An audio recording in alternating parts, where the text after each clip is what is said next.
Check, check.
Check, check.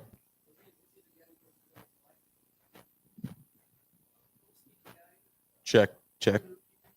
Check one, check two.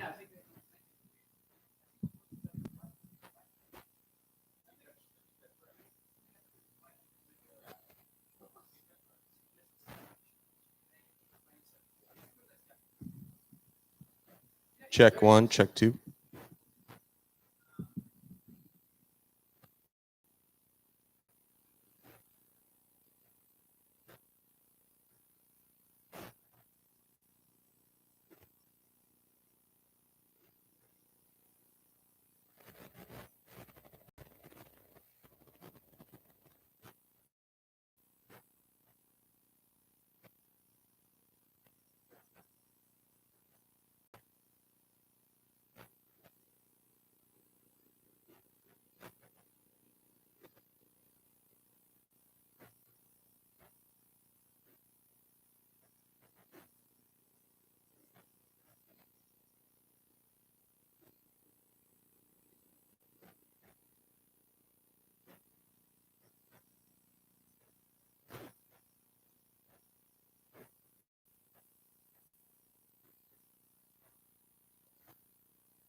outside in a summer property in shop, and I get those full bath, like this, stuff with fresh herbs and green asparagus tied up, cut them and grill them on the wood fire.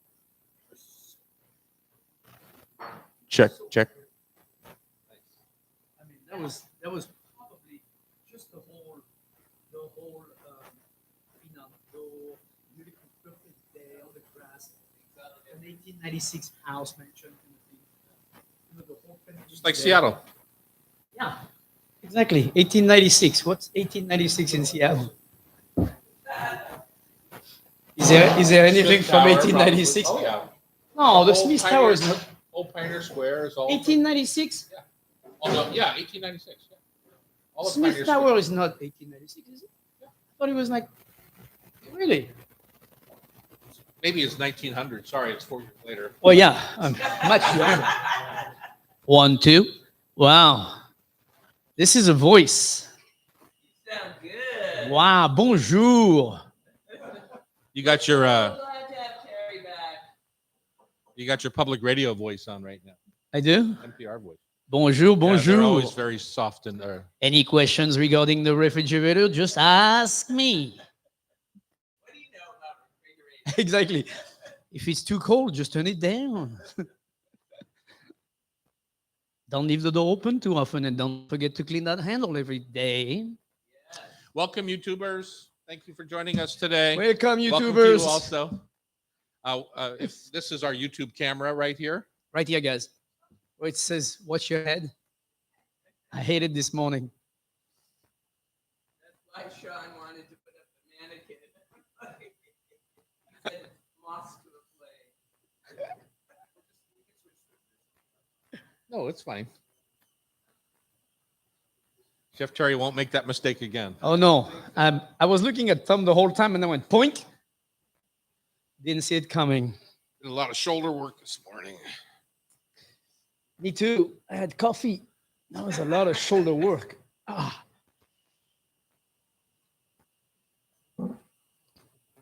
I rolled chocolate truffle this morning for tomorrow. That early. I was up at 5:55. It was gorgeous. You knew there was a gorgeous day. Say what? You were up before that?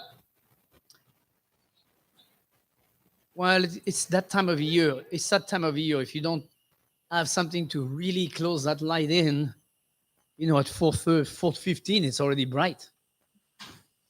Frank and Gigi are going to be your comrades in arms in trivia today. Ooh, two of them, huh? As your as a team. As a team.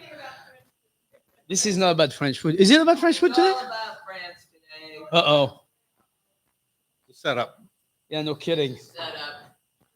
Make sure you win. What did you say? Gigi and Frank. Gigi. I know, but we have the perfect names. Gigi et Franck. Bon, d'accord. Tom, I brought back this couple from France, Gigi and Franck. They were in Paris. They looked like they were lost. I said, come with me to Seattle. A couple like that you can't kill all at once. That's right. I couldn't kill them right there. I had to wait. No, it was. That's an old pig joke. So that's in case you're We have a wondering. joke ongoing. Exactly. Are you sure? Are you sure? It's what you want. It's what you want. That's why I let mine do. Yeah. I always say to my family that the thing they'll miss most when I'm gone is that I do all the dishes. A good part of the heavy lifting, I think. Yeah. Dishes to dishes.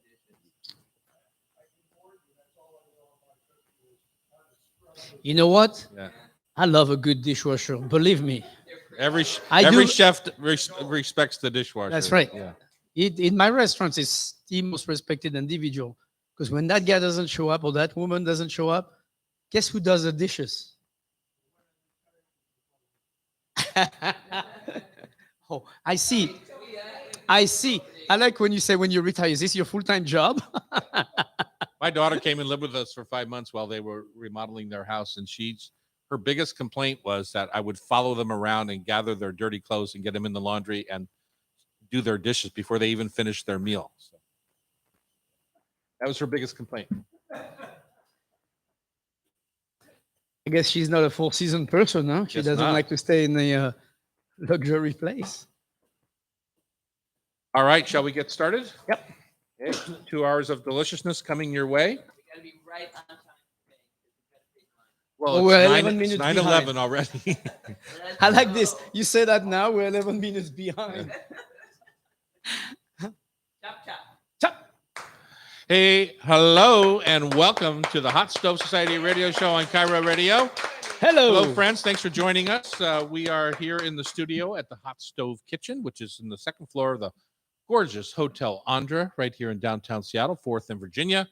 The studio is adorned with products from KitchenAid and Booze Blocks. They're our sponsor, and these Booze Blocks are almost 10 years old, these And they're tables. gorgeous. And they're gorgeous still. Yeah, exactly. So we're going to have the Booze Man on today, and we're going to find out, because in my home kitchen, I have this huge Booze Block island. Can you spell booze for me? BOOS. Okay, I Booze just want to make Block sure people Island, understand what you're talking about. that it's been there 25 years now, in direct sunlight, full Western Well, exposure. that's a good point. And so I'm curious, because it's starting to show some wear and tear. And I'm curious if just like what my process is just to sand it and to re-oil it. But I wonder if there's a better way to be handling it. I have a Something that is as vintage as it is. and I have a cutting board, a booze cutting board for like 25 years. I don't think it's moved an eighth of an inch yet. Yeah, exactly. I use it all the time. By the way, I'm Tom Douglas, And I'm Thierry Rotero, the chef in the hat. just back from the Rhone River Valley That is correct. in France, and we're going to hear all about that throughout the show today. We missed you for our 3 weeks, although our sit-in host that Pamela subjected me to, including my daughter Loretta, the legal counsel and part owner of our company, and my wife Jackie, That and my really partner is. Eric. That's So, good. You were in yeah, the family. That's yeah, cool. I got tortured for 3 weeks. People who really know you. That's nice. Today's going to be a big show as usual. 2 hours of deliciousness coming your way. We have peak of the season picnic basket, because this weekend especially is really our first weekend of summer weather, and I've already had to take my jacket off, and like, God, it's hot in my car, and all those kind of comments. Just I'm in short today. yeah, It's officially nice job. summertime. Official. So yeah, I'm sure on Monday, when it's supposed to be 88 degrees, there's going to be some Seattleites out crying, shaking some of the rust off of their bodies. So we're going to talk picnic baskets. What did you eat in France for 2 segments? I want to hear the trip that you took, and then maybe the second segment, some of the things that you made. You showed me some of that fish that you got on the wood-fired grill. I will definitely fill you in. The hottest bar in Portland. Do you know the name of it? The bras, the sports bra. Yeah, so it's still the same 3 letters, but it's in a different format. Correct. And the young woman, who I don't know if she's young, the owner who owns it, is going to be on our show, Jenny Nyan. And this week's super fast dinner ideas from the New York Times. Pamela, you are a religious New York Times reader, Can't wait to get up on Wednesday morning. because it's the best food page in the business. Correct. There's 3 that I follow, 3 food pages: New York Times, Washington Post, and LA Times. So those are my 3 weekly. The New York Times is definitely a top gun. The New York Times is more, I think, educational, whereas the LA Times is just like always about what's going on in that city's food scene. Right. It's amazing. What an amazing food scene down there with the ethnic diversity, and it's just it's awesome. First, though, let's talk our taste of the week. I have 2 I'm going to jump in real quick with. One is the Columbia River Spring Kings. Ooh. We call them Springers, and we had them a couple of times this week, including last night. I had them with my new taco seasoning, which is very citrusy, like little lemon and lime crystals, and then 4 different kinds of mild chilies. And it's just a very bright. We use it on our fish tacos down at Seatown. Very bright seasoning, and I had it on my Spring King last night. Delicious. And then another rub. I'm self patronizing. No, I'm not patronizing. I'm promoting.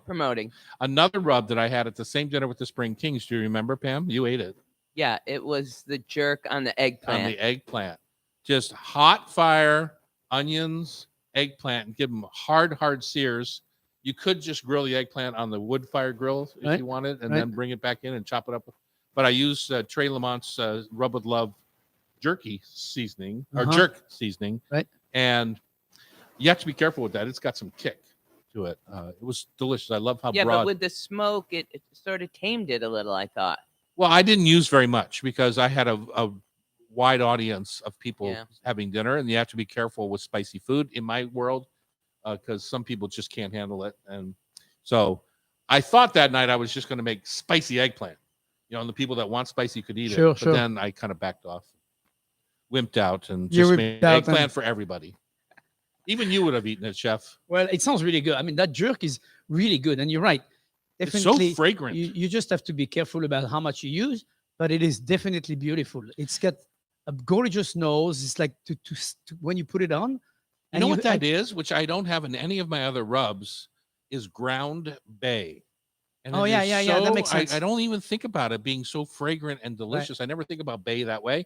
Usually I'll pick one off my tree, put it in my stock, or I put it, I steep cream in it for a bay whip or something like that.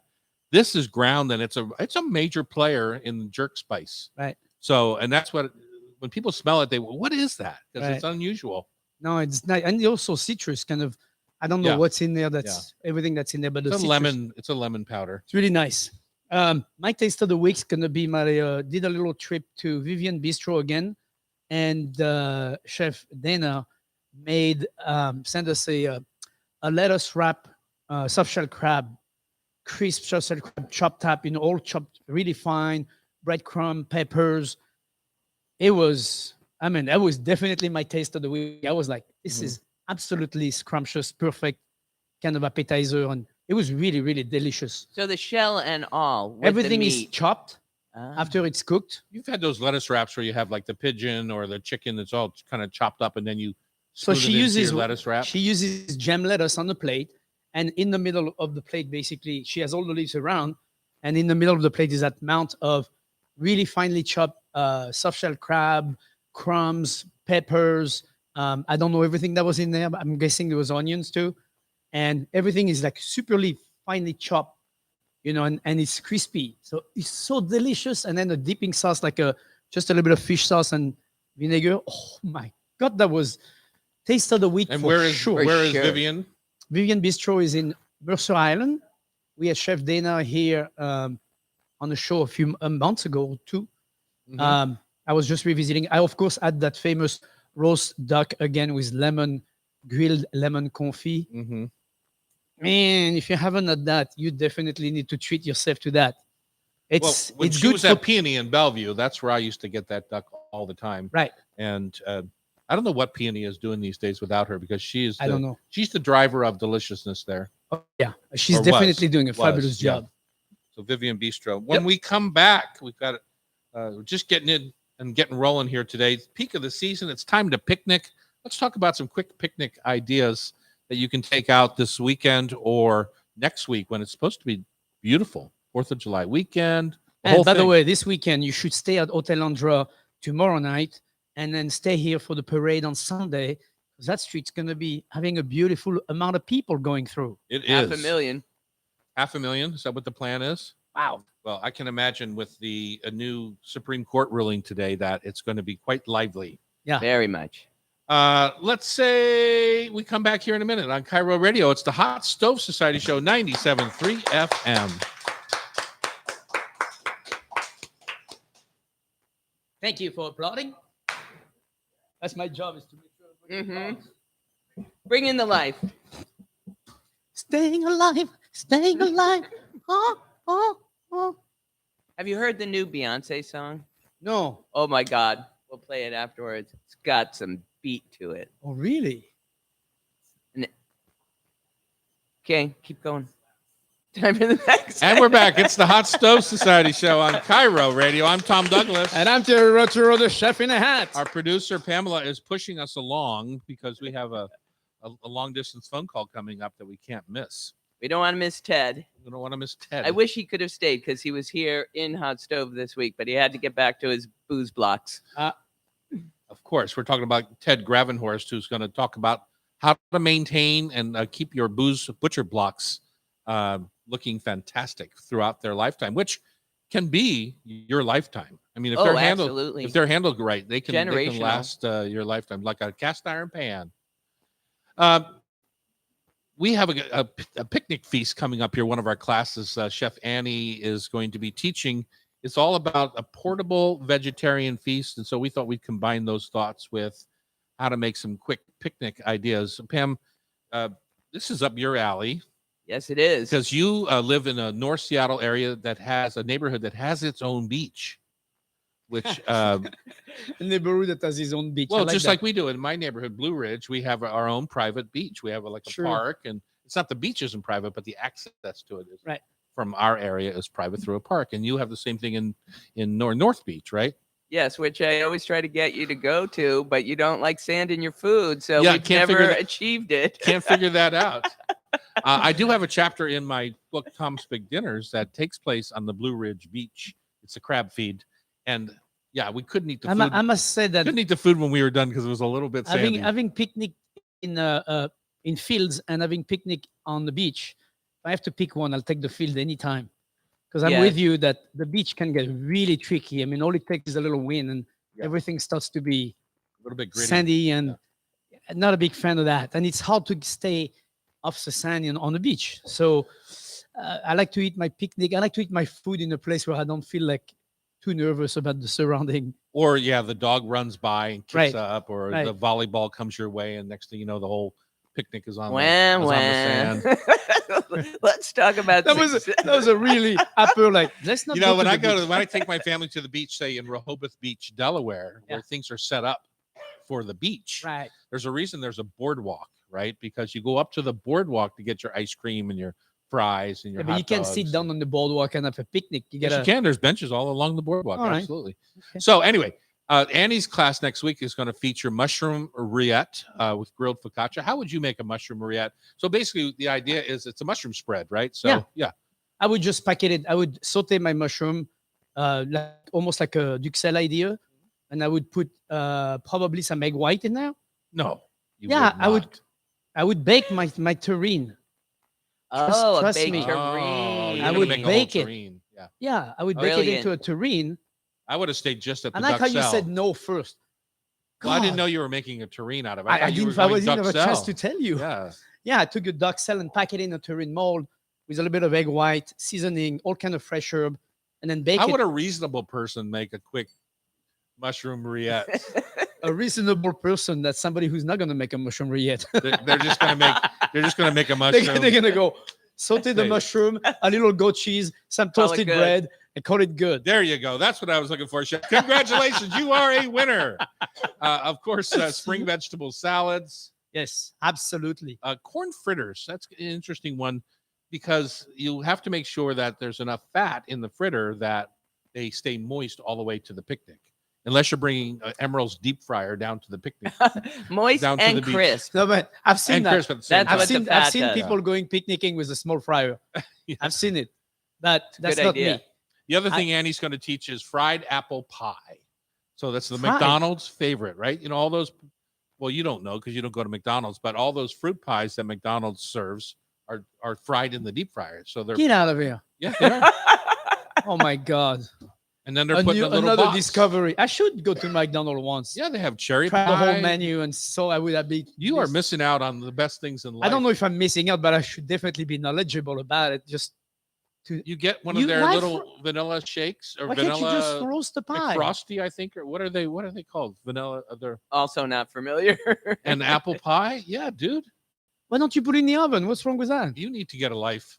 Yes. Okay, so let's What You're are right. you putting in your picnic basket that is so much more appropriate? I don't like your condescending tone. Well, no, I think first. Okay, here's my take on this. Let's do this. If you're gonna have to take a pie or a tart, bake the damn thing, take it with you, so then it stays room temp the whole time, and it's fine. You take something fried. To me, if it's fried, you gotta eat it within the next 5 minutes. Anything past 3-4 hours is gonna be disgusting. Well, 5 minutes and 3-4 hours are very different things. Exactly. Yeah. I mean, that's what I'm saying. Okay. So to me, All right. So fried- let's move on. Let's just make a delicious basket Yeah, You're to me, being very negative for somebody who's been in France, Listen, we floating live- on a river we live in for Seattle. 3 weeks. we live in Seattle. It's summertime. Guess what's available? What? Vegetables and fruits Yes. everywhere. All right, let's make a little cherry pie. We have peas. We have, I mean, right now we have peas. We have artichoke. We have all kind of different vegetables that are on the market that's cream. Eat me. You just take those, you make a beautiful salad, young fresh potatoes, all that stuff. You can use all that stuff to make beautiful salad, green beans. So your suggestion is if you're going to the beach, making a thing, make it a kind of a one-pot meal. Yeah, Yeah. make it like a big big salad salad, yeah. niçoise, for example. Mhm. That would be my take. I would take the tuna. I would, you can keep things a little bit separate and mix everything when you get there. But the vegetable and everything, and then take the dressing on the side, make a nice lemon olive oil dressing at home. Have the potatoes, the hard-boiled egg, the green beans, the lettuce, everything. Bring it with you. Bring a big bowl, mix the whole thing together, and then serve it. Mhm. Tuna on top, dressing on top. Done. Done. Okay. And you'd have something really nice and fresh. And you could even do fresh seared tuna, some nice albacore that's in season too. Just sear that at home and then bring Mhm. it with you, pre-slice, and then fan it on top of your salad. Well, a lot of beaches have grills available, True. like even down at Golden Gardens, Right.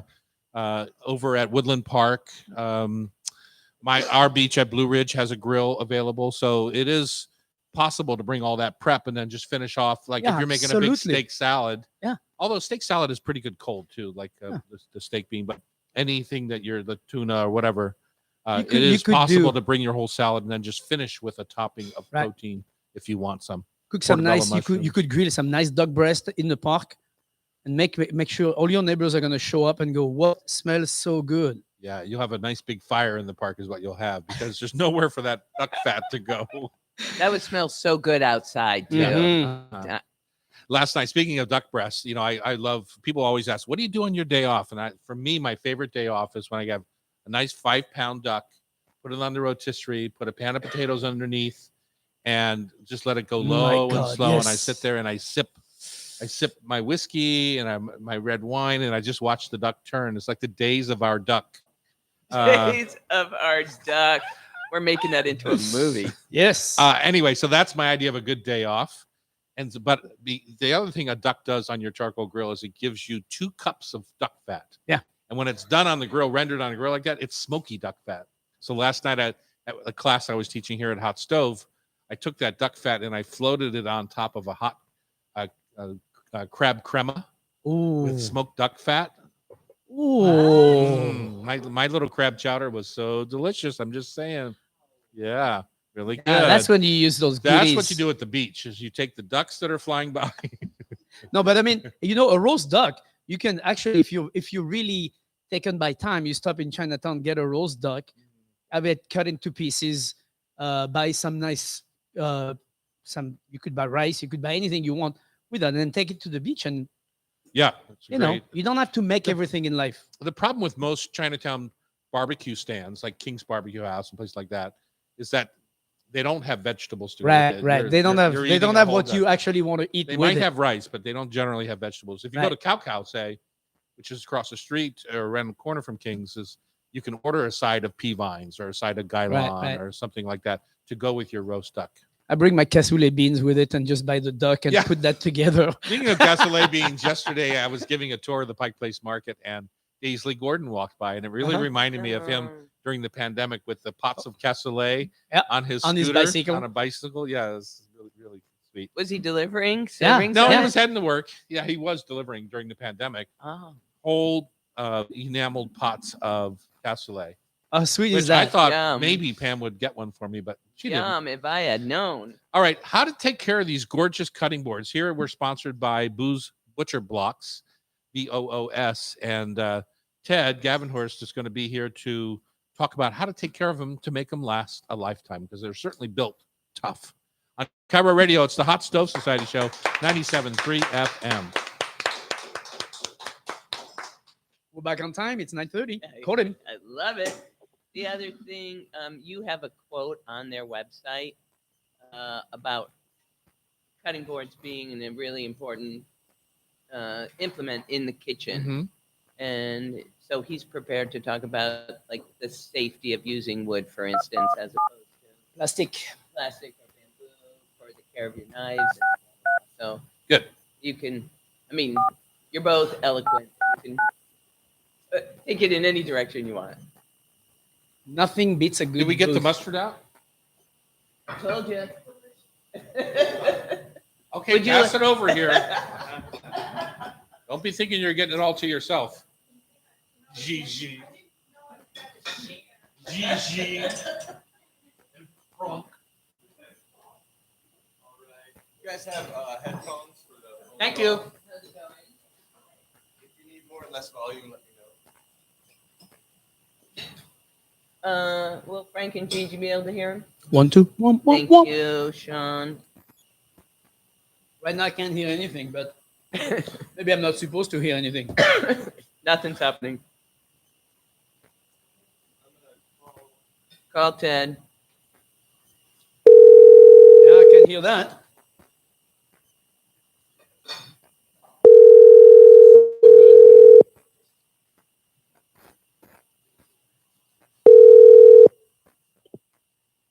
Hello. Hi, Ted.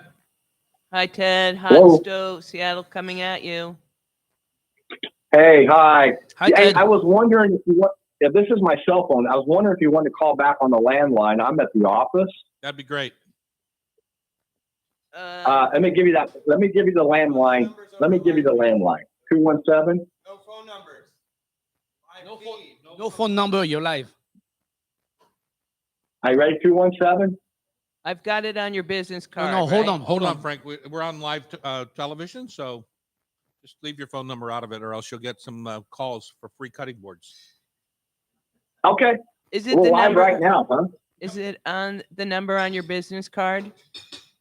It is. Okay, we'll call you right back. Okay. Thank you. Bye bye. Never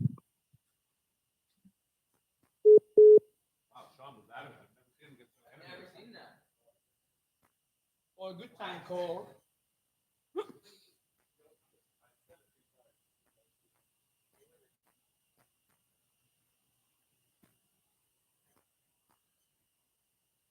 Uh-oh, mean Annie is here. Be careful. Annie!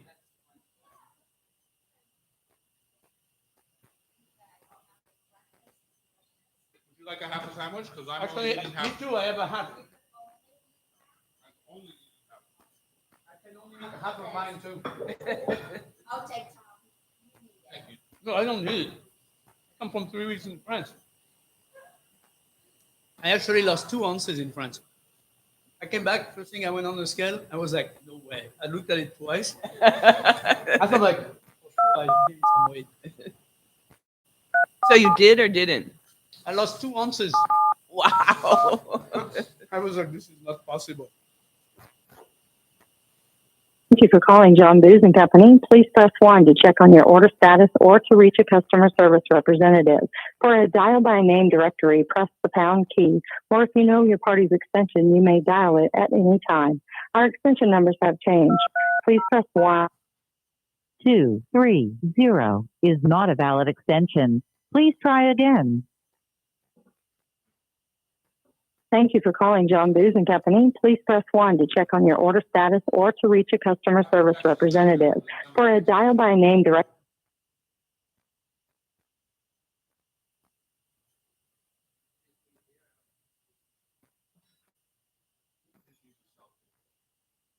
Doesn't sound great, but Oh, this one. You want to call back?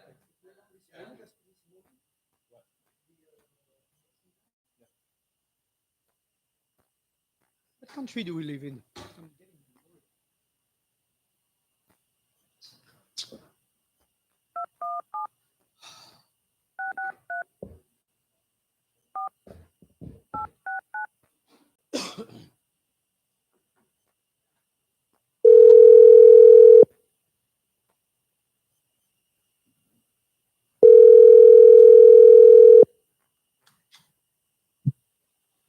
This is Ted. My phone just transferred to my cell phone again.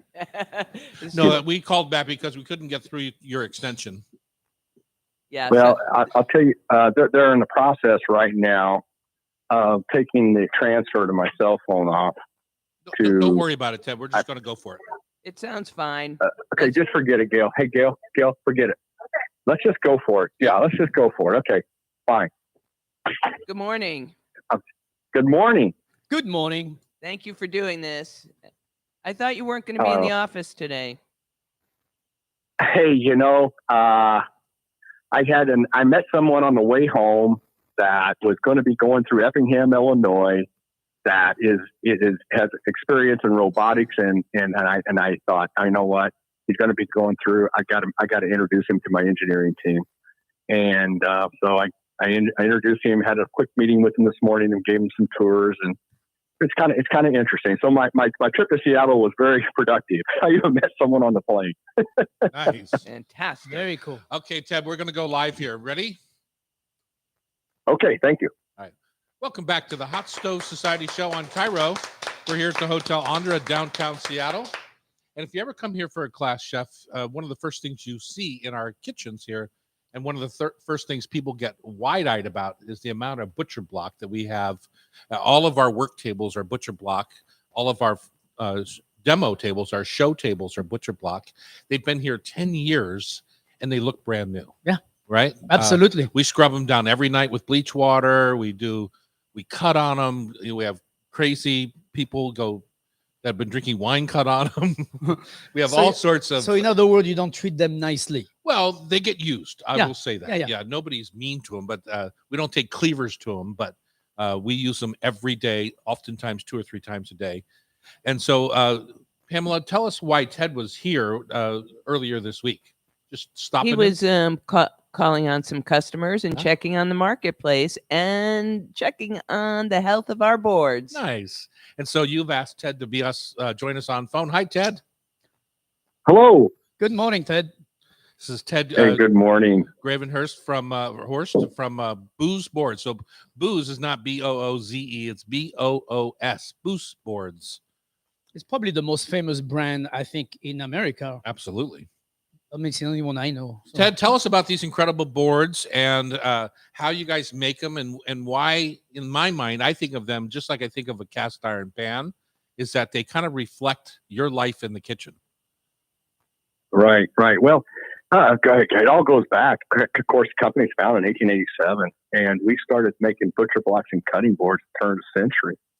And of course, back then it was local lumber harvested right here in Illinois. But since then, of course, we've expanded, and our hard rock maple, which is our primary wood species, it comes out of Indiana, Ohio, Pennsylvania, and areas like that. And and there's some other northern states that we incorporate, and specifically the northern hard rock maple. But so we of course began to supply butchers across the country at the turn of the last century, not this most common century, and we've always had to strive to perfection to manufacture a cutting board for the commercial market, and that's where we started, is in the commercial market. There's been a lot of advances in technology over the years, of course, with glues, equipment, so forth and so on. But it really starts in the forest, and buying the lumber that is got the right color, got the right hardness. Of course, that's hard rock maple. And so we buy from our suppliers are sustainable. They harvest, they go in, they cut down the trees, the big ones, and then leave the small ones so they can get more sunlight, and they can actually grow to be the big ones. And we bring that in here to Effingham, Illinois. We grate it, we stack it, and let it air dry, because it's got to be dried properly, so one doesn't want to twist later when that's part of the product. Mm-hmm. And then it goes into the dry kilns for an amount of time, sometimes between 10 and 2 weeks. And again, you're drying the lumber at the rate that it needs to be dried to get to the moisture for processing. And we got that down. We've been drying our own lumber for six decades now. So, and then it gets into the manufacturing when when it's ready to be manufactured, it's just a matter of making sure that you don't cut any corners in terms of precision, and having the right equipment, state of the art equipment, and processing. And if something's not being processed correctly, of course it gets rejected, and you either do a rework or it gets scrapped. And when we scrap, all of our real short pieces or the sawdust left from cutting is all going into our silo, through our blower systems, and that's what we use. We use that as fuel. We use that as fuel for our dry kilns, because the dry kilns take a lot of energy, and I think that's a key, is being able to dry your own lumber. Mm-hmm. And then it goes through the processing, and of course, without employees that take pride in what they do at each and every station, we really, I mean, that is so critical. We found that out through the recent, as a result of COVID. People, even as much automation as we have, you still have to have that person that looks at the product and says, that's a board I would buy. And if they don't say that, it doesn't go to the next station, or even put it into a box. And all of our cutting boards are oil finish.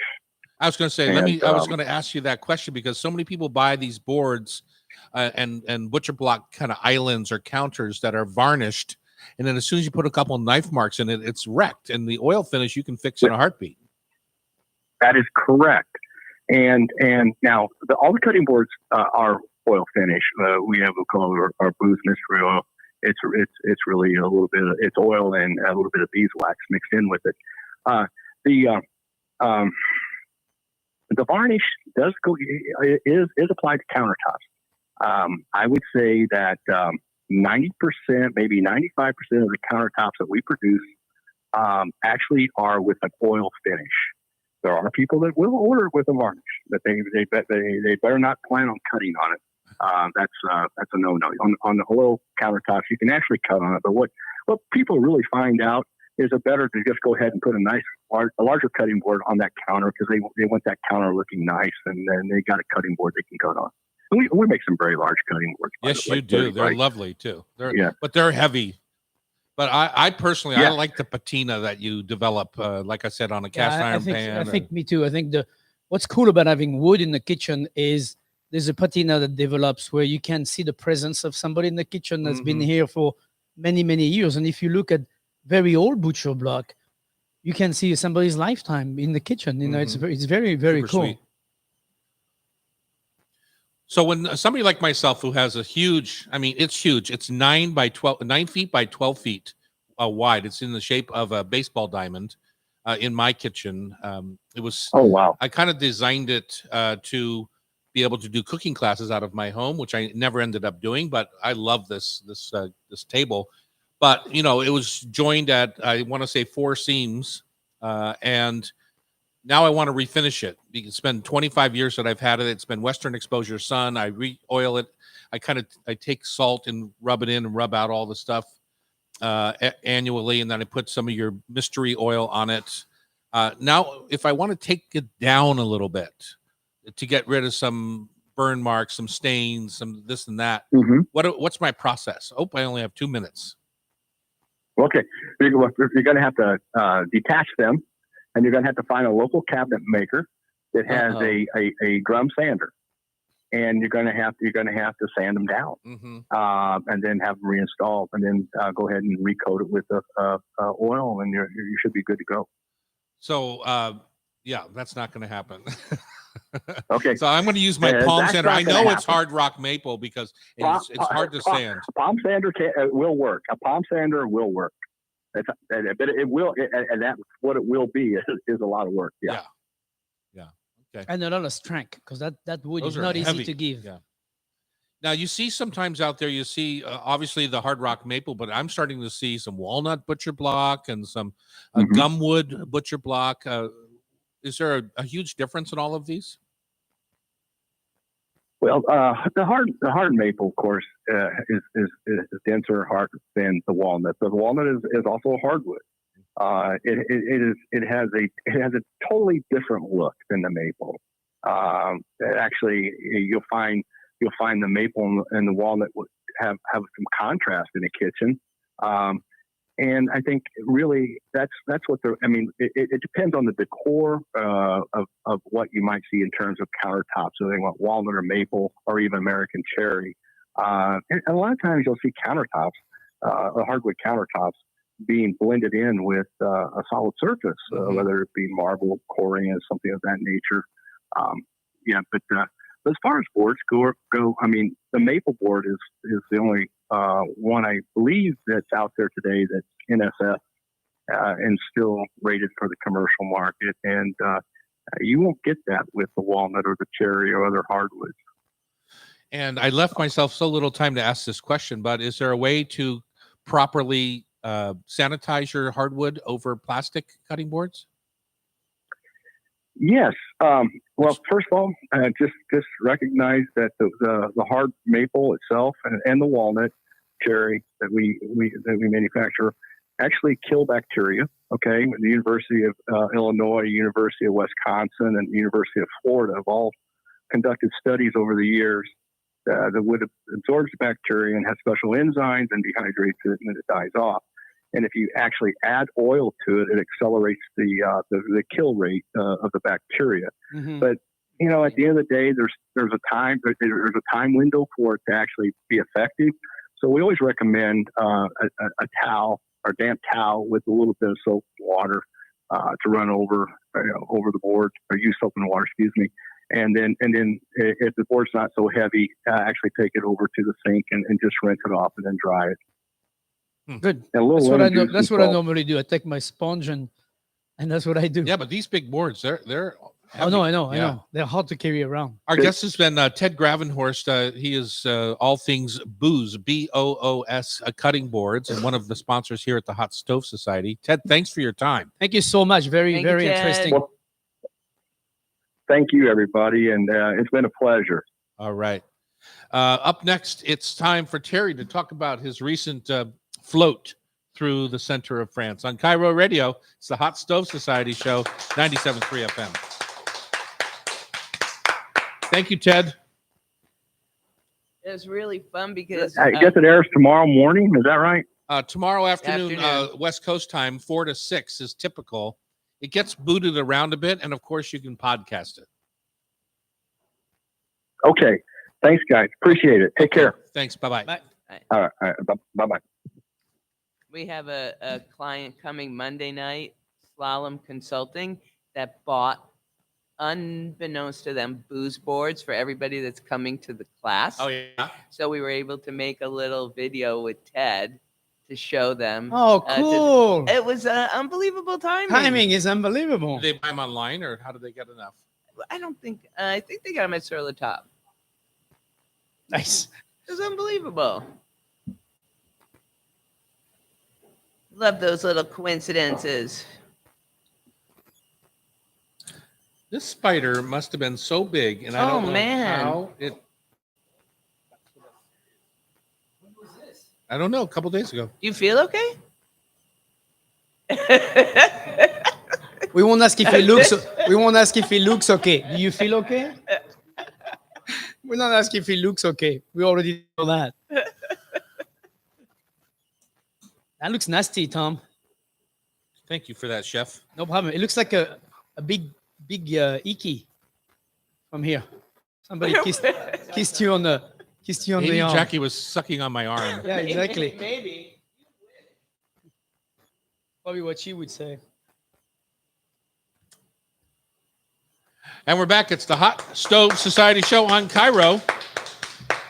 And if you're hearing the familiar sounds of Chef Thierry Rotureau, who's That's been me. gone for 3 weeks, rowing down the Rhone River. Rowing, yeah, not quite, but it Not was quite. rowing by itself for sure. Tell us about your trip. Tell us about the path you took. And then when we come back on the next segment, maybe we can talk a little bit about some of the food that you cooked. Absolutely. And maybe some simple recipes people could, simple recipes So- and you don't quite go together. So Seattle, Paris, Nantes to my hometown, to my mom, and spend a few days there, get jet lag, and flew from Nantes after a few days from Nantes to Lyon, which if you've never been to France, if you've never been to Lyon, Lyon is a must for any gourmand or gourmet because it is a capital of, they call it the capital of food for Europe, but it's definitely a place where there is no lack of bistros and bouchons and, places where you can eat all day long.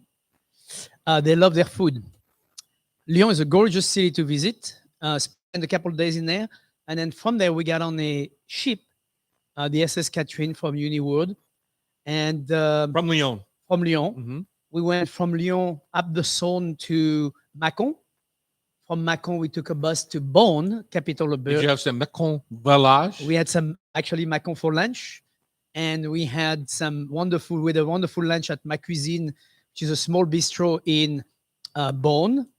And Beaune is a gorgeous little city to visit. It's the capital of Burgundy. Gorgeous. Hospice de Beaune is a gorgeous building to visit. Great history. It used to be a hospice.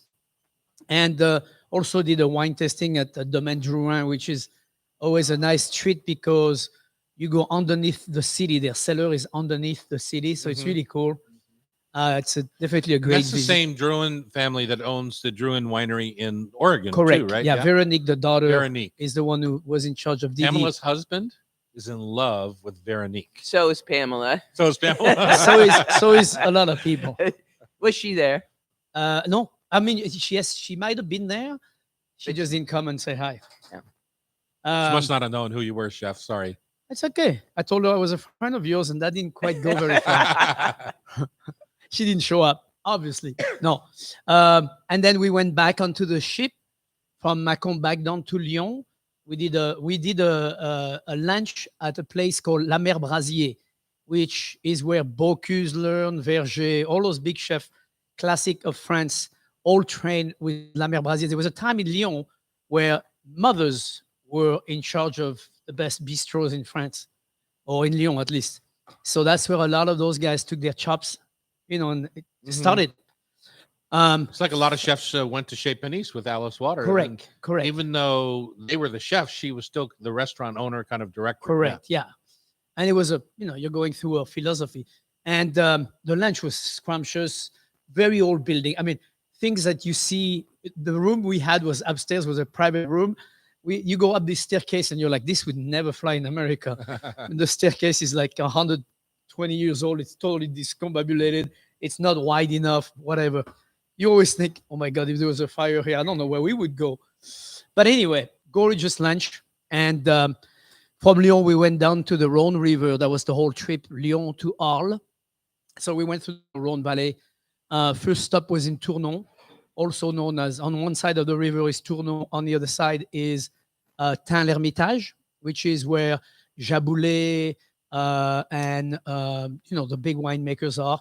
So winery tasting. This is also where, close by, is Valrhona, the Museum of Chocolate. So there you go visit Valrhona's factory. It's not actually their factory, it's a museum. So beautiful little trip. And then all the way down to Avignon, which is obviously a beautiful city to visit. Gorgeous walled city, yeah. Gorgeous walled city. Some people went and like Kathy went and canoed under the Pont du Gard, which is a triple layer aqueduct that's 2,000 years old. Anyway, beautiful trip. Almost as old as our producer. Almost 2,000 years. Still canoe. Yeah, you tell him that. Then we finished in Arles, and actually we finished in Avignon, but we How do went you to spell all?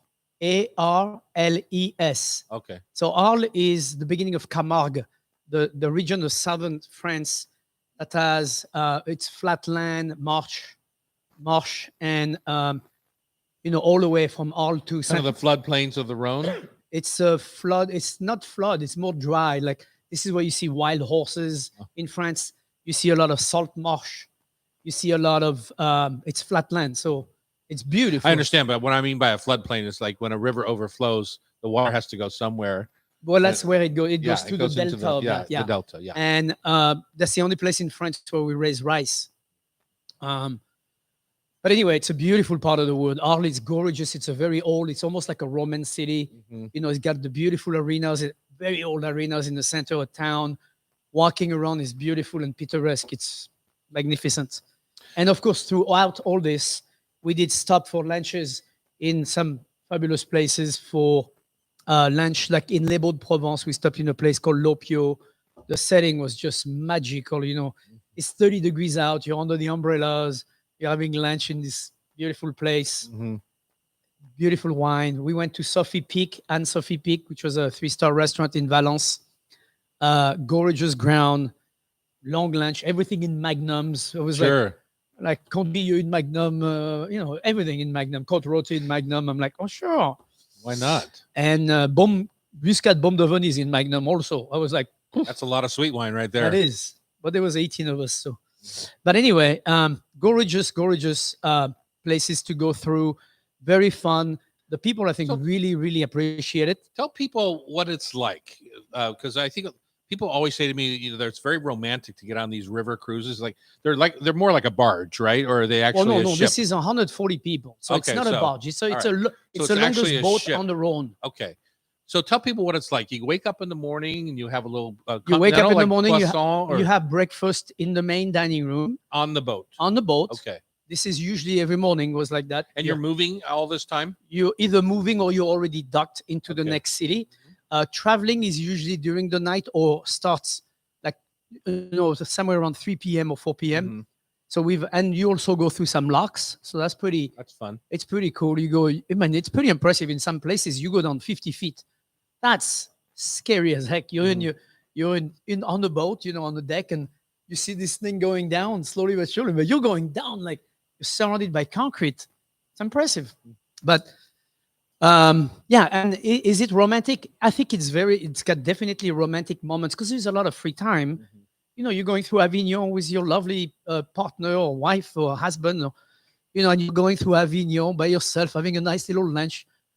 That is quite romantic. So when you wake up in the morning, and if you're docked, can you get off the Yeah. ship and go So there is wander on your own in There- Avignon? Yes, you can. There are activities that you can go to, or there are free time that you can go to. So it's not like, everybody gets on the bus and we go this way.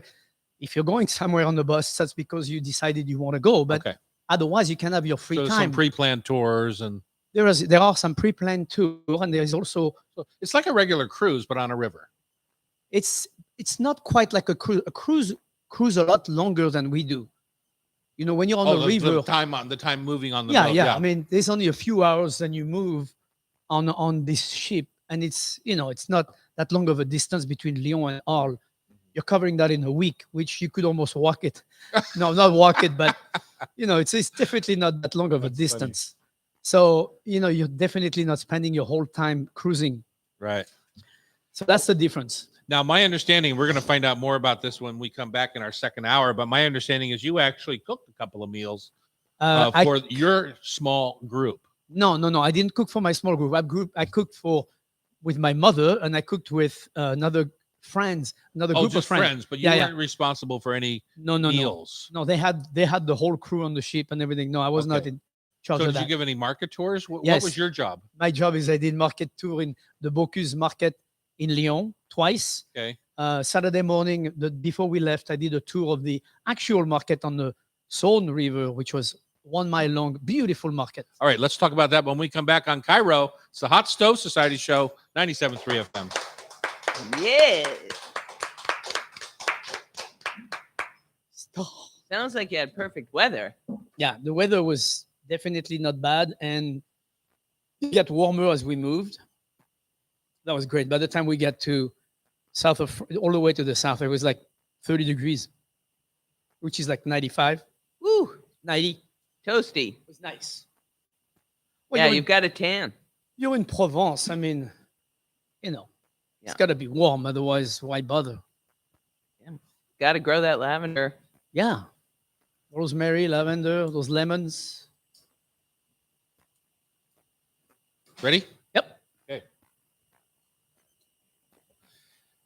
It's time to continue our conversation with Chef Thierry, the chef in the chapeau, about his recent travels through the heart of France. I think of Lyon as being kind of the center of France. Is it really No, it's more like the east of France, east of France? because it's Anyway. the Rhone Valley and it goes all the way down to the south. It's Yeah. like it's not quite the center. It's more like a bit to the east. We have a bunch more coming up in this second hour. Sports bra owner Jenny Nyan is going to be on the phone from Portland, Oregon, and we're going to talk about her new sports bar for Pride Weekend. We've got a New York Times article we're going to discuss about terrific bowls, Mayo bowls, and picnic bowls, Fast and easy fast dinners. and easy, and all that sort of thing. Of course, we have our food for thought, tasty trivia. That's always a fun thing. But let's jump right back into Chef Thierry. Okay, we heard about your trip, and what you're responsible for is to give some tours. Wonderful tours of the market. I mean, touring the market in France is so fun. Right. Like going through the Bocuse market. You know, I stopped at one place that does nothing but charcuterie item, and I tell them, "Can you make me a platter for 20?" Because there was 20 people. Mhm. Make me a platter for 20 people. I'll be back in, 20 minutes or whatever. And then, they come back, and we come back 20 minutes later, and they get this gorgeous platter ready. Everybody can pick and try the charcuterie, Mhm. little piece of baguette. It's really nice to tour the market like that. And then I go to the oyster guy and said, "Can you line us up?" He's like, "Yeah, you want something to drink too?" I'm like, "Of course." Yeah. Nice little glass of macon and an oyster per person Mhm. lined up on the counter. So everybody eats that. And then I go see the macaron lady and, just have a macaron per person, a foie gras macaron, by the way. Oh, really? Nice. Yeah. Foie gras macaron in the morning. That was pretty cool. And things like this. So it's really fun. And then you see all the different shops, the different Seafood shops, meat different shops. yeah, exactly. Does Everything. it make you crazy when you do these market tours and you can't really buy anything to it's cook? so, you know what I do? I always buy charcuterie and cheeses and I bring them on the boat. Yeah. And I share it with everybody throughout the week because Uh-huh. I can't. I mean, you go to a cheese shop in France and they're everywhere. I mean, in Lyon, it's I like know. they're everywhere. And they have 100 freaking cheeses in front of you. You don't even know what to pick because there's so many of them you want to eat. And 100 of them out of the 110 are local. Yeah. Yeah. Yeah. I mean, they're like, we went to a shop in Beaune. I was with Larry Stone.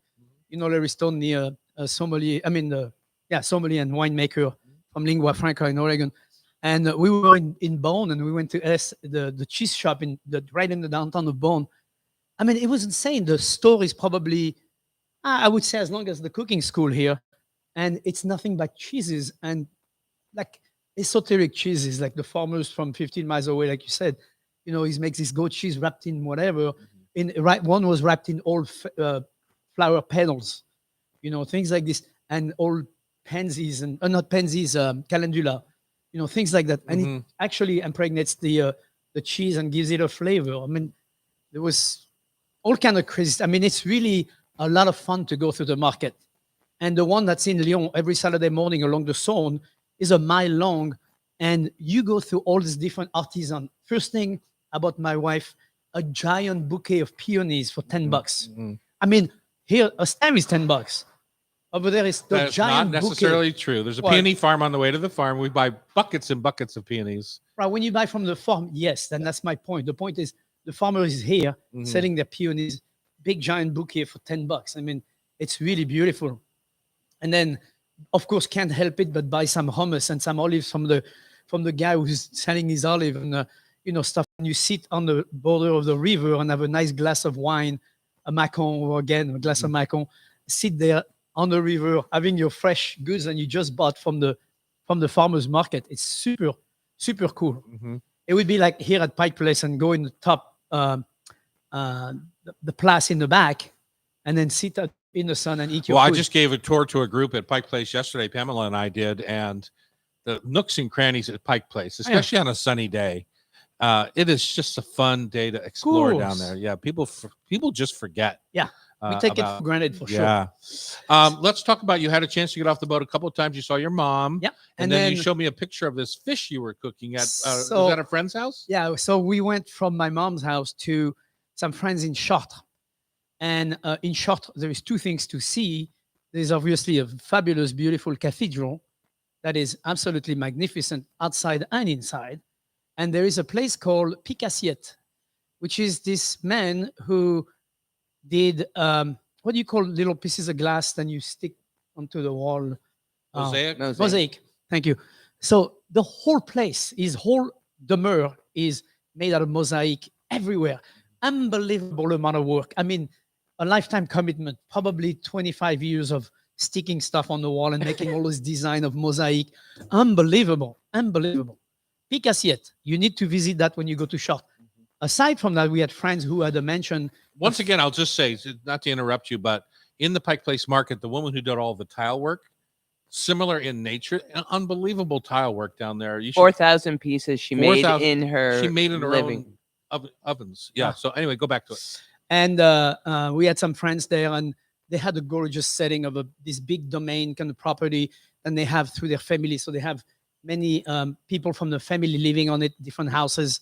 So it's a few acres of land, that, and it's beautiful. The house that they have is 1896, 3 floors, old staircase to go up and all that stuff. Absolutely good. And the kitchen was really cool. Old kitchen, long. I was thinking Julia would be in heaven in this kitchen. She'd be like, this is just like my kitchen. But anyway, one day we went to the market and buy 4 beautiful bar, which is like a sea bass, and stuff them with all the herbs from the garden.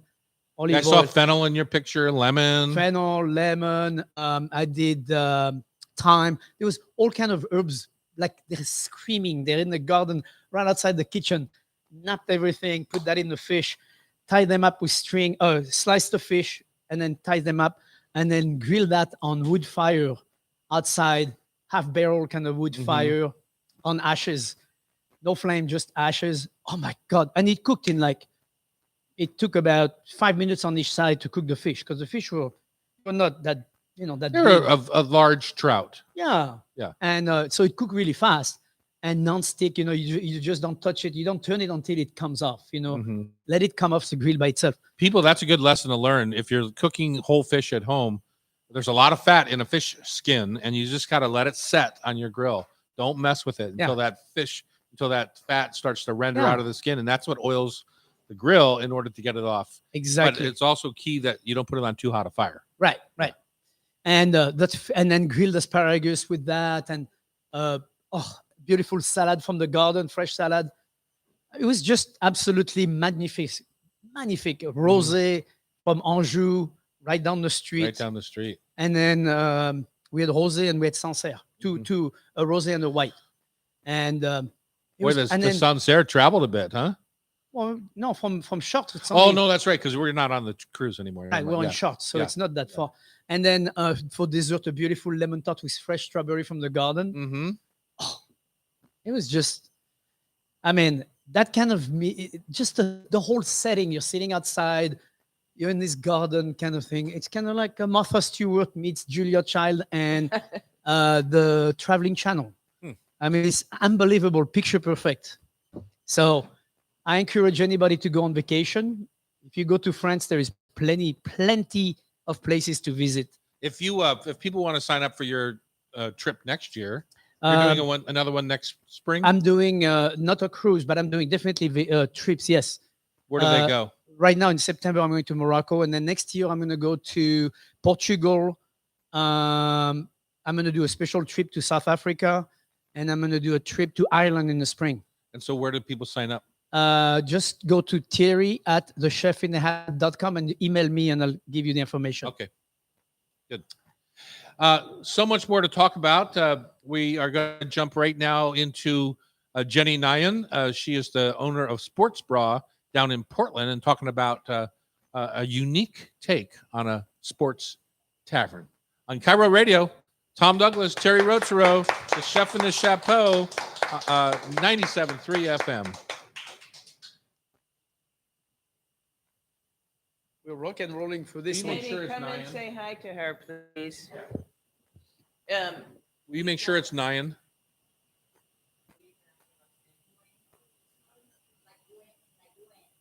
Like win? Okay. So the N is a W? NG is a W. Okay. Everybody knows that. She is in Annie's friend network. So Don't roll your eyes now, Tom. See? Jeez. Does she Jeez. know you as Annie or Edna? I don't think anybody knows me, Edna, except the people who are here. You ever seen The Incredibles? The Incredibles? Edna Mode? Are you surprised that Tom knows that movie? You know, it's a cartoon character. He's still watching cartoons.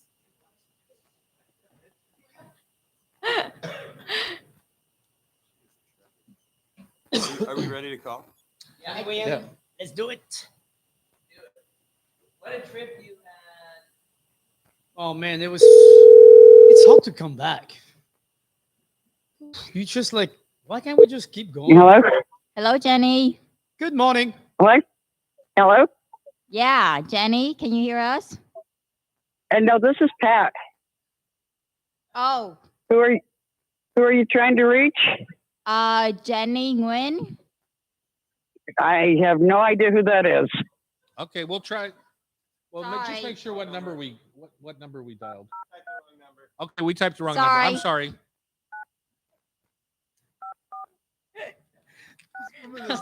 Hello? At least I picked up. Sounded We were testing. Where's your glasses? Hello, this is Jenny. Hey, Jenny. How's it going? Good. How are you? I'm doing all right. Just all right. Yeah, I'm just like bummed from the Roe versus Wade overturning I today. know. I it's know. just That's Craziness. So, yeah, Um, it's crazy. So, I don't know. well, we're on the radio right now. I have Tom and Terry, and then Pam is also on standby to talk to you more about your sport bra or sports bar. It's a little bit Terrific. twist. Tongue twister. It's Tongue a tongue twister. It's a See? it's a twist tonguer. So I'm gonna let Tom talk to you about it. Okay. Thank you so much for coming on to our show. Sure, sounds great. okay. Are you on a speakerphone? No, I'm on my cell phone. You're on your regular phone? Okay. Yeah.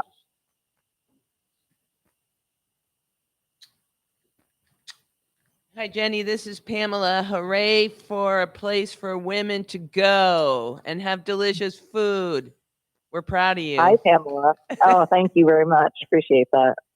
I can't wait to get down there to the safety and deliciousness of a haven for women to watch sports.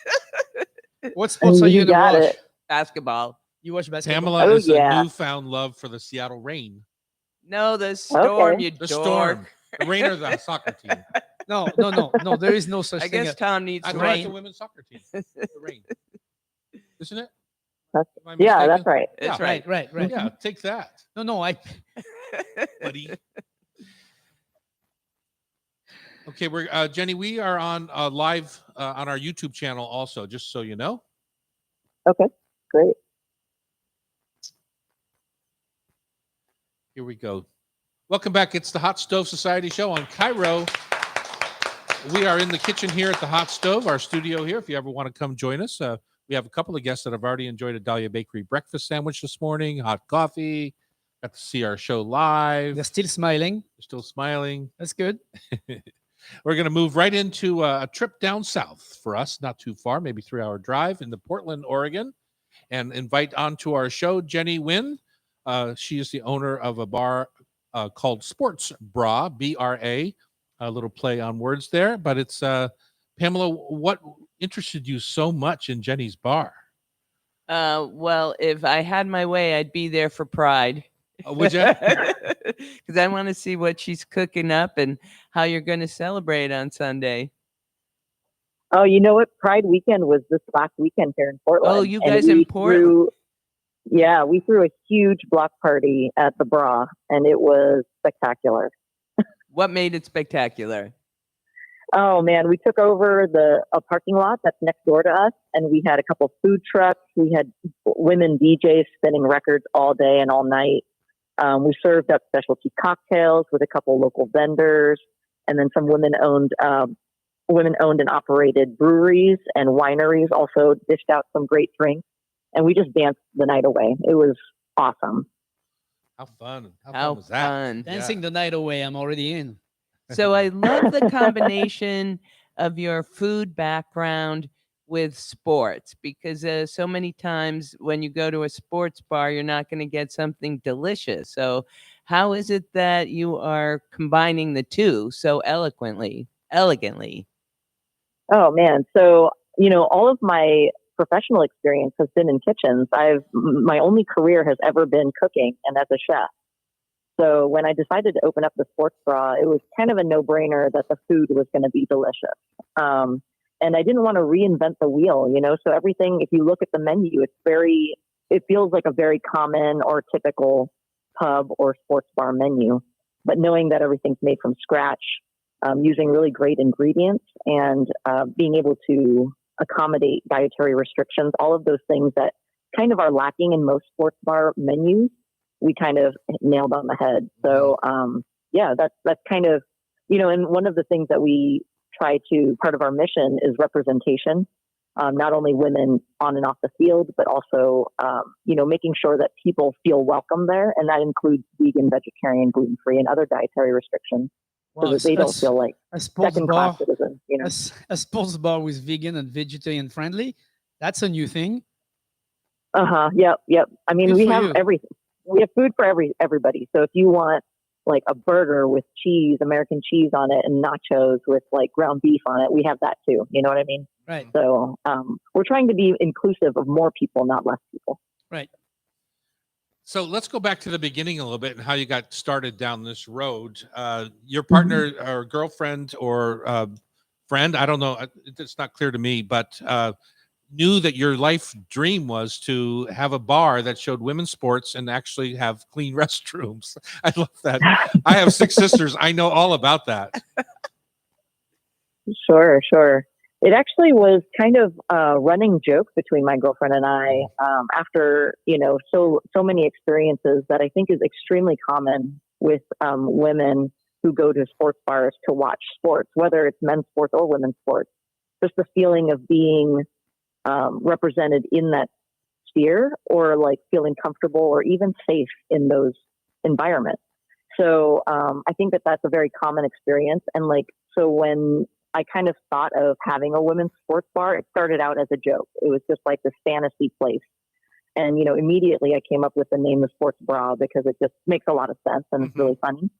And we just referred to it whenever we were frustrated with whatever experiences we were having at sports bars, whether it was, filthy bathrooms. We would say things like, oh, at the sports bra, the bathrooms would always be clean. Or at the sports bra, there'd be hooks to hang your jacket on, so you didn't have to have it touch the nasty floor or something. And then it went on and on with menus and drinks and of course sports on TV. So it was a running joke that was never meant to be a reality until very recently. Well, congratulations Yeah, on that. Not everyone congratulations. gets to fulfill their fantasies that way. Sure. Thank you very much. Appreciate it. What's your favorite? If somebody's coming down there from Seattle, what's your favorite thing on the menu? Oh, that's tough. It was one of the first things I did was write the menu, and I basically wrote it off of everything that I love to eat. So, everything is delicious, and I'll order everything off the menu all the time, and I'll just remember that, oh yeah, this is why I put it on the menu. But I would say some of the signature items is one of the dishes is my mom's baby back ribs. I basically took a traditional Vietnamese dish and just translated it to baby back ribs, and it is finger licking good. So what makes it Vietnamese? How do you treat it? Well, it's got tons of fish sauce in it, so that's one. That's usually how it starts. yeah, and it's reduced with coconut milk and just made into a thick glaze, and then braised for a couple hours in the oven. So it's it's just really delicious and kind of homey. For me, it's very homey because it reminds me of my growing up. Sure. Yeah. That's what a sports bar should be. It should be homey. Well, Exactly. It should feel comfortable. Yeah, your friends gather, you're watching the game together, Right. and you're just having a good old time. Yeah. You're Exactly. not trying to be challenged. And I'm definitely with you on the fact that the food should be better. in most sports bar, the food is not that great. You are the biggest food snob I've ever met. I'm not a snob. I think it's not that hard to make it better. She can tell you it's not Sure. just yeah. you I just mean, have to we want it. we have a really great cheeseburger, and the key is really great beef, and our beef is 100% grass-fed beef There we go. from a woman, a female rancher in Eastern Oregon who's a third-generation rancher, and so that's another aspect of our menu, and our mission is to support local women in industry Which too, like ranch? food and beverage industries. What's the name of the Carmen ranch? Ranch. Carmen Ranch. Yeah, I know the girls. Yeah, Mhm. super good. Mhm. They do a great job. I was They just do an on, excellent job. I was just on a ranch in Eastern Oregon playing golf called Sylvie's Ranch, and they have 7,000 head of goat, and we had goat every meal, breakfast, lunch, and dinner. That's awesome. Wow. What's the vegan dish that's most popular? The most popular vegan dishes, we have a tempeh Reuben, where we sear the tempeh hard in a pan with a little bit of brag, and then we layer it with sauerkraut and vegan Thousand Island on a really nice, light caraway rye, and then have a little bit of smoked Gouda vegan cheese. Wow. And it's actually based, it's really, really good. But it's based on a dish that it was the first dish my girlfriend ever made for me when we first started dating. So it's close to my heart, and we still eat it at home. I'm obviously not vegan or vegetarian, but I love that sandwich, and it's just delicious whether or not you're vegan. All right, it's up to you now. You've heard all about how great Sports Bra is down in Portland. Jenny Wynn has been a guest. And Jenny, everyone that tells me about it is telling me that there's a line out the door. So make your plans. Congratulations. Make your plans in advance. Get there early for the game and go check it out. It sounds fabulous. Can't wait to go. Can't wait Awesome. to see Thank you guys so Jenny. much. All right, bye-bye. Yeah, come visit whenever. Thank you. Thank you so much. Good luck. Thank you. Bye-bye. Okay, let's jump into the New York Times food section when we come back. We'll be right here on Cairo Radio. It's the Hot Stove Society Show. That was awesome. Cool. Thank you so guys much. so much Good for the luck. Thank you, opportunity. Jenny. Appreciate you. you. Bye. Yeah, I'll see you guys soon. All right. Yep. Bye-bye. All right, thank you. Bye-bye. Bye. Dying to get down to Portland. And pandemic times. When was the last time I was in Portland? I'm trying to think. I'm like, I need those 3 ribs. years. I would eat those ribs. I know that. I thought coconut milk surprised me, though. Yeah. I know. I thought we were going That's, to like that's a big surprise. I was not bok expecting cham that. glaze or Yeah. something.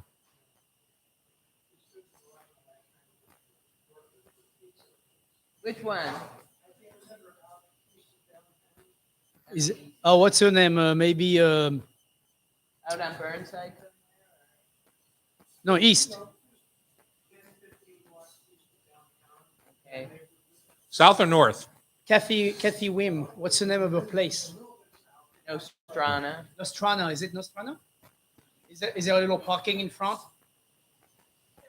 Is there a little parking right in front? No?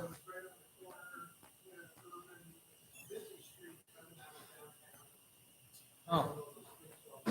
Okay. Yeah.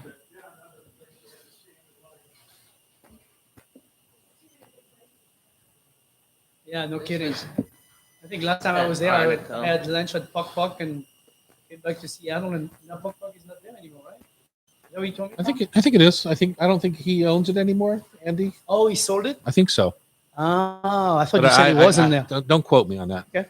So the take on this segment is our listeners keep asking us for fast dinners, especially important in the summer. I think, you want to get out of the kitchen quickly. Okay. So this was an article for beginning cooks, but it really has so many things that are just simple, fast, with deliciousness. Okay. Here we go. We're back in the kitchen here with the temperatures heating up outside. It's time to quicken up the pace in our kitchens when we're trying to cook at home so that we're not suffering through kitchen heat and outdoor heat. Try not to turn the oven on. It is going to be 88 degrees in Seattle. This is when we melt. There's a melting point, I believe. That's right about 75 and a half degrees. I'm ready for it. It's okay. Bring it on. As soon as I it wanna gets melt. over, what's your melting point? 90. Yeah. 90? Yeah. I think 90. Seattle most like I think Seattle above- lights mostly is over 75. They start to get a little twitchy. Yeah, well, I'll definitely take 90 after the last 6 months. How much 90 do you want? Do you want it all the way I can through take July? 90 for probably 4 or 5 days, and then 85. Yeah. Roam between 80 and 90 is Do you totally have, fine with air me. conditioning in your house? No, I but don't either. it's summer. I understand. God. Hey, I'm not saying. I'm just saying Leave traditionally. the doors open at night. Leave the windows open at night. Cool off the house, and then enjoy the day. Well, let's cook. Let's cook All without right. heating up our house too much. And let's not take the easy way out because not everyone has a charcoal grill and all that kind of thing. So let's stay in our indoor kitchens Sure. and cook in so a couple of easy suppers that people can make and not be quick about it and not go crazy on heating up the house. So I'll start with my favorite Greek salad How's Yes, that? please. because that's an easy one to do. It's cold. You don't have to turn any heat on. As long as you buy good feta cheese made from goat milk, sheep milk, I mean, and you get good tomatoes, good cucumbers, red onion, some beautiful olives. I throw all this together, a bunch of tarragon and chives, maybe some basil if I have some in my backyard. One thing that I do, that I started doing a couple days ago, anise sop is booming right now in my backyard. So I start using the anise sop again because you forget about that, but then it comes back and then you're like, oh my God, it tastes so good. But a good Greek salad, and then obviously crumbled feta, good olive oil, good seasoning, salt and pepper, light on the salt because the feta is pretty salty, and olives are salty also. And then if you want to garnish this with something, you have a few options. Now, if you're going to turn the barbecue on, I recommend grilling some sardines. Remember, wait. We're staying indoors. Okay, I'm staying indoor. Sardines, I have I brought back some sardines from France. Sardines that are cooked in confit, like in the can, but it's got lemon in it, lemon slices, and So that's a oranges. good point. People can open a tin of seafood for their Yeah. Greek salad and Yeah. never turn on the stove at all for that whole No. dish. Yeah. And it doesn't have to just be crummy tuna salad. It could be beautiful albacore from right off the shore here, or it could be some sardines. And if you're not a sardine fan, you could change that to cold cut. You could have, you could do You can some. buy smoked oysters. You can Yeah, buy all there's sorts of all things in kind a of tin. stuff. Yeah. So my So- one is going to be, to me, my daughter always loved a good quesadilla. So Okay. it's twofold, right? It's super fast to cook, but you can use up all the little bits of leftovers in your kitchen. A few Mama Little's peppers at the bottom of the jar. Maybe some leftover rotisserie chicken. The half avocado that's been ready Exactly. to eat. Make a little guac salsa in the jar. Any sort of thing like that. I think the trick to mine is, so now I'm going to turn my heat on and I'm going to get to a medium temperature. I have one of those Lodge flat round griddles. Uh-huh. And so I'm going to get to a medium heat and I'm going to sprinkle my grated cheese on the griddle. Then I put my Oh, the crust that quesadilla. makes. Remember that over at Cantina Leña? Yes. I put my quesadilla on the cheese that's melting and it melts to the quesadilla and it browns and gets crunchy. Nice and crunchy and crispy. So then you just turn it over and you've got this crunchy cheese quesadilla. Ooh. Of course, there's cheese on the inside too. Right. But this is a whole different kind of crust on it. 5, 6, 7 minutes later, you're done. The griddle's off. Everything's still a decent temperature in your home kitchen. Yeah, And it can getting. work. You can put anything in a quesadilla. Yeah, I mean, even getting some good corn tortilla and making a meal out of that is so simple and so easy. This is where you get rid of that 2 green onion that are in your fridge, the half avocado, just a bit of an onion, that's a half lemon. I Get rid love of- using that stuff up. Oh, me too. Yeah. And it works really well. Like I have a bit of pork roast left in my fridge. Same thing. You just slice a few slices, julienne that, put that on top of your tortilla, and you get a wonderful tortilla. I mean, it's Lovely. like Pamela? I took inspiration from the New York Times recipe this week that said 10 that you have to know. And it's going to sound disgusting at first, but it was a tuna mayo bowl. But this was. why does it sound disgusting? Okay, because I think mayonnaise. You're making your own mayo? And no, No, that's But okay. you're augmenting it with sesame oil I feel like he's and judging soy. you right now. No, I'm asking questions. I'm not judging. I don't You're care. judging right now. But the flavor combination was incredible. It recommended a short grain white, but I am now addicted to the germinated brown rice, the GABA that you Oh. see in the Asian section of the store. It's a little bit nuttier and What is retains it its called? GABA for the GABA. amino acid that's in that rice when it's germinated. But you mix the rice with a mayonnaise that's been doctored up with soy and sesame oil, Uh-huh. and use a high quality canned tuna, Sure. and it all gets blended into the rice and finished with furikake, additional sesame seeds, and I put in some real lemony avocado slices. Mm-hmm. It was so fast and so easy And Yeah. so cold. and cold. Yeah, Yeah. you never did turn on your stove there. Yeah. Yeah. So it Well, was, unless you didn't have. You could you had even rice add to cook. lettuce and do a wrap, or you Oh, could I do know. all kind of things with that too if you wanted to. Yeah, it's cool. Very cool. it was great. Any Nice. sort of bowl cooking like that, where you're putting like a poke bowl together. Again, you can use up leftovers, but you can plan it through also. Yeah. But you have to be. I mean, you just have to decide where you want to use your heat. Right. Right. It's 90 degrees. You're in Seattle. There's no AC in many houses. For me, I have no problem. I'll turn on the stove, but I won't turn on the oven. Right. I'll use Right. my burners. Broiler. The Right. broilers are interesting. I think in my the house, my broilers- broiler heats up my griddle, so then it stays hot. But I understand what you're saying. Or even a torch. Like maybe you want to give it the outside of your tuna a sear with your hand torch. Yeah, or even But- turn on your barbecue outside and you We're won't not have any using the heat. barbecue outside. I know you keep saying no, was but the I rule. do have one outside and I That use was it. the rule of this There's no conversation. rule. I'm trying to No, keep the heat out of the kitchen. But The- anyway, yeah, now I'm with the you. article reminded us to use your broiler. Yeah. Especially for simple white fish that It's quick, it's fast. Rockfish is so plentiful right Yeah, now, and yeah. it behaves beautifully with a tapenade. Have or your some- butcher butterfly it so you Mhm. can just put a little fresh herb and butter on top of that. Put it under the broiler, and in 5 minutes you get your fish cooked. and you throw in some onions, of course. Of course. There's a brand of curry sauce out there. It's under the I use the Maya Kamal. It's I probably love those products. Yeah, I think they're really good and they're super fast. And so again, if you have something left over, like I had some of my my Columbia River Springer King left over, if you just heat that up slowly in a little bit of their tiki masala sauce or their butter masala or something like that, it's very simple, very fast, and put it over vegetables, steamed Yeah, that sounds vegetables. good. Yeah, easy. Or ground dark turkey. That's one Yeah. of your favorites. That's one of my favorites. So you have to That's buy something- it when you see it, the dark meat. Yeah, I never buy that. I should try that. Fast dinner. All right, when we come back, it's time for Food for Thought Tasty Trivia brought to you by Rub with Love, right here on the Hot Stove Society Show, Cairo Radio 97.3 FM. Sean, can we have the mic for Gigi and Franck? Don't worry about the show, Annie. That's okay. All right, my darling. You should, Annie, you should set 3 ovens away.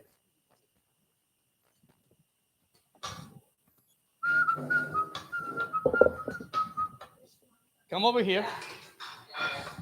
She'll tell you telepath.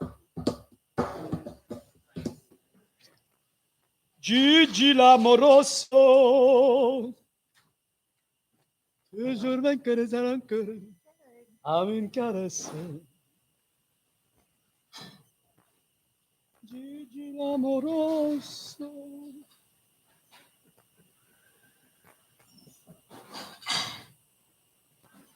You guys do like each Well, I tolerate him. This is 22 years now. other. Okay. Yeah, it would be kind of sad if we did not. All love him. And in case you ever notice, there's a knife next to me during the show, just in case. It's not I never like I used didn't it. preface the conversation with, you can't use the outdoor grill. Yeah. And 3 times he's on the outdoor Well, grill. because if I don't say it, he's gonna say it. I'm like, I know. I never went out there. No, I know you. Sure. I live by the rules. Yes, I know. Right. We know that, Tom. That's why I did that. Everybody's got many people have a You barbecue. guys mind being on our YouTube channel? All right. I want you to give. Sean, are they going to be on or not? You don't have to. Okay. So look where I am on my microphone. So you need to pull the mic right up to yourselves. You can pull it out if you want and Put it pass down. it back and forth to each other, or you can just leave it there. I see. But when you answer, talk right into the mic. I got Listen to this. 1, And 2, listen 3. to this, right? So it's a much 1, different 2, sound when you 1, 2, 3. perfect. 1, 2, 3. 3, 4, 5. Oh wow, you get new numbers. We get new numbers. Okay.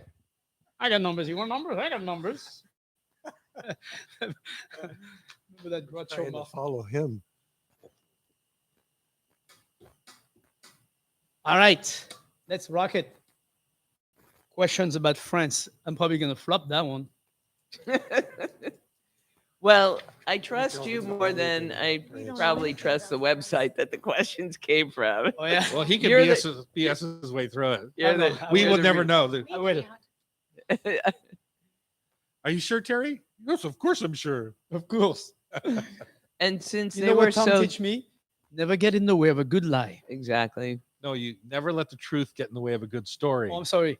That's the Not other side. lie. Of, If you're that's the gonna other quote me- side. Lies. That's the explanation of that phrase. Sorry, I was giving the end product.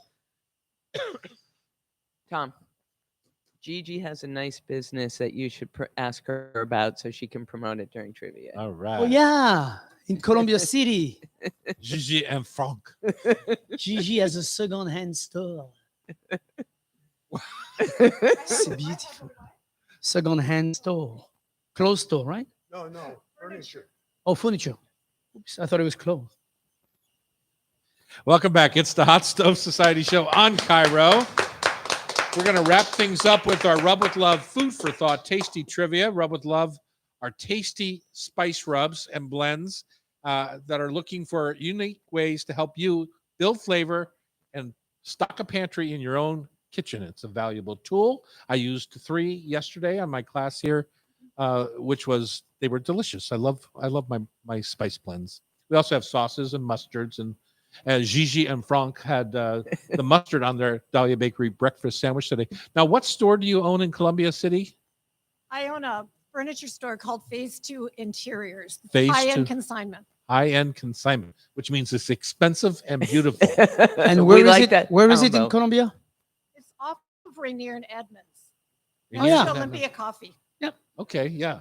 I'm coming down. I love that kind of store. So I'm a junker, but with you, what do you call a junker when it goes to the high-end stuff? Quality. Right. Are we still a quality junker? A high-end I'm a junker. quality Smart junker. shopper. Anyway, Rub with Love is available all around Puget Sound and beyond. Payless Foods on Whidbey, Camino Plaza, IGO, and Camino.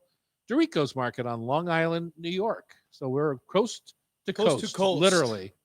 All right, Pamela, I know who our winners are going to be. 'Cause Yeah, you're, Frank and you're Gigi. a sucker for that. Gigi et Franck. And then what are they going to win, and how do we play the game? They're going to get to choose a trio of rubs that they need in their pantries. And each of our 3 contestants are going to get 5 questions. We're going to see who gets the most right. All right, let's start. All right. You have to be a Francophile to win, because I know you like to Oh, theme your puzzle. we've got a French theme today in honor of our beloved Mr. Rotaro being back. All right. Number 1, eclairs have an interesting meaning behind their name.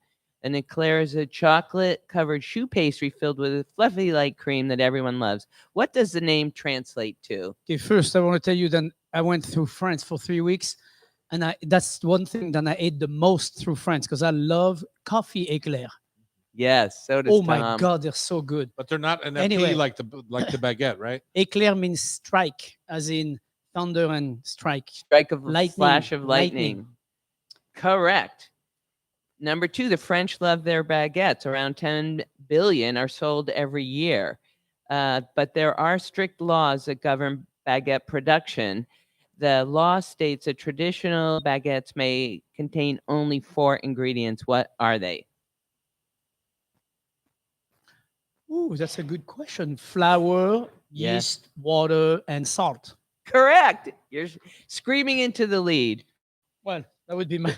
I couldn't come up with any more ingredients. I'm like, it's got to be those. Number 4. 3, the famous croissant and baguette were not invented by the French. like French fries and French Oh. toast. These items originate in what country? The croissant is not French. No, it was not. Sacre bleu. I'm leaving. That's all there is to it. Leaving France. Who could have invented the croissant? So I'm going to guess. Julia Child. Yeah, the Italians. I'm going to get the Russian. How's that? Austria. I was close. Very Somewhere close. between, Viennese. somewhere The between Viennese. Russia and Italy. There's Viennese pastry is Austria. very famous, chef. Yes, of course. Visit any grocery store in France and you will notice that all of the milk is stored on the shelves. Why is the milk on the shelves and not in the fridge? Because it's ultra pasteurized. Exactly. Shelf life of unbelievable amount. You can keep a carton of milk on your shelf for at least 1.5 years, 2 years, no problem. It's Thank crazy. you, Louis Pasteur. Yes. Number 5. Many French people love eating snails. Why? I can't think of one good reason, honestly. Just because they want to be different. They want to Um, gross. They want to gross everyone else out. You know, they like to beat themselves up with why do they? Because they're everywhere when it rains and they're cheap, they're easy to pick, they don't run away. They don't run And, away. You know, They're much slower than a rabbit. it's a bit slower, yeah, slower than a rabbit, so it's easier. And I think it's a delicacy in France, all over France. I had some when I was in France, actually. Why do they eat it? I can't come up with anything better than They don't run away. Like any answer is Yeah. correct, but the website said because of their high protein value and low in fat. I think that's every answer- I think that's a joke because there is not a single French person that will eat snail without a lot of garlic butter. So the fact that they're low on fat has nothing to do with any of that. So that definitely I'm calling no way on that. All right, 4 out of 5. No, really good. Gigi and Frank, welcome Gigi, to 4 is the number to beat. Number 1, is it common to request food substitutions in French restaurants? My answer is no. You are correct. they do not play this game that we do no, here. monsieur. French food is simple and rarely spicy. Most often celebrated with Bouquet Garni, a collection of various aromatic herbs. Can you name any of the herbs in a Bouquet Garni? Do you have time for this? I'm thinking. Rosemary. You have time for this? Time. Oh, Yeah. Actually, rosemary is not part of Bouquet Garni. It's bay leaf, or thyme, leeks. That's it. That's a 3. Thyme. And parsley. And parsley. Thyme, parsley, bay Yeah. leaf. Yeah. She got time. So Yeah. 0.5. Yeah. No, 1. She got time. True or false? No one says in France they do not say bon appetit before they eat. True. No, True. that's from. What do you mean? They don't say don't. bon Oh, they don't. appetit. Well, they don't say bon appetit because we don't pronounce the T at the end of bon appetit, but they do say bon appetit. You know, it's actually common in household to just go, okay, bon appetit, and then you take your glass and you go, santé. This website said you wouldn't say it because it translates to good gastric course, and that would be rude to say to someone before eating. That's not well. Okay, Um, we'll keep it at that. Number 4. Is there a ketchup ban in France? Our answer is no. The answer is yes. There is a lot of ketchup sold in France. And no, she said ban.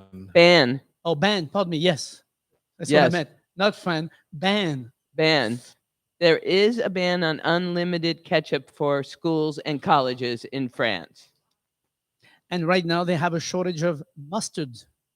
What? Yeah. This is France horrible. is out of mustard. And your final one, throwing away spare food in France is against the law. True or false? True. True is correct. That's right. Are they tied with you, Terry? Yeah. Wow, this is fantastic. They actually have Competition. 5. They have 5 out of 5. We give them. One Fantastic extra point. competition this morning. Tom Douglas, what is the popular shape for the morning coffee vessel? I love the question she gives you. A I'm like, cup. A bowl. Bowl. Isn't a bowl Many- shaped like a cup? No. It's very specific. Like the cafe au lait comes in a That's bowl. not what she asked. She That's said what she coffee. asked. Espresso does not come in a bowl. No, you're right. It comes in a tass. Number 2, what is the name of the French baker's saint? Saint bread. You mean Fred? Saint Honoré, Yeah. who is believed to have a baker's peel that put down roots and that transformed into a fruiting tree. That is correct. That is correct. That's the story, and they're sticking by it. Number 3, do French people really eat frog's legs? They do. I've had them in France. I had some And how do you pronounce this, Terry? cuisse de Sweet- grenouille. Yes. Say that again, please. Cuisse de grenouille. And that is just Means, the frog it means leg. leg of frog. All But right. there's a way that they cook it oftentimes called not Grenoble, but where's Oh, that? cuisse de grenouille à la grenobloise? Yeah, Grenobloise, yeah. Grenobloise. That's what Grenobloise. in the town of Fleury. I had that. I had some also plate of it. It was beautiful. What is the name of the special cake made in January to celebrate Epiphany? The king's cake. Exactly. Can you say it in French? The king's cake. Would you say No, it in no, King's French? gâteau. King cake? No, galette des rois. Thank you. Good job, Tom. And Thank you. finally, which of the traditional vegetables on a crudité platter are not found in a French crudité platter? Tomatoes and peppers. Are not found. Correct. It's celery. There's no celery on crudité platters. Celery is always getting the raw end of the stick Oh! on a crudité platter. They're having a shortage of celery as well in France. And mustard. This is a They're out of tough mustard year. and they're having shortage of celery. All right. Thank you for joining us. Congratulations on your big win today. That's Gigi and Franck. Go see them down there in Columbia City. You're listening to us on the Cairo Radio. We're the Hot Stove Society radio show. It's produced by Pamela Hinckley, Sean McFadden, and our editor is Sean Don't Call Me Dottore. Remember, if you miss any episode of our Hot Stove Society show, you can listen via podcast. Just subscribe with your favorite podcast app. Thanks for listening. We'll see you at the Pride Parade. All right. Yeah, can't wait. Nice job. All right, can we have quiet on the set, please? Annie?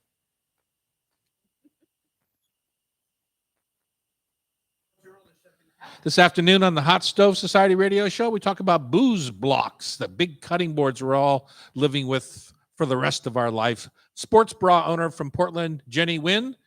Terry's adventures in France. Congratulations. We're happy to have you back. And Fast and Easy.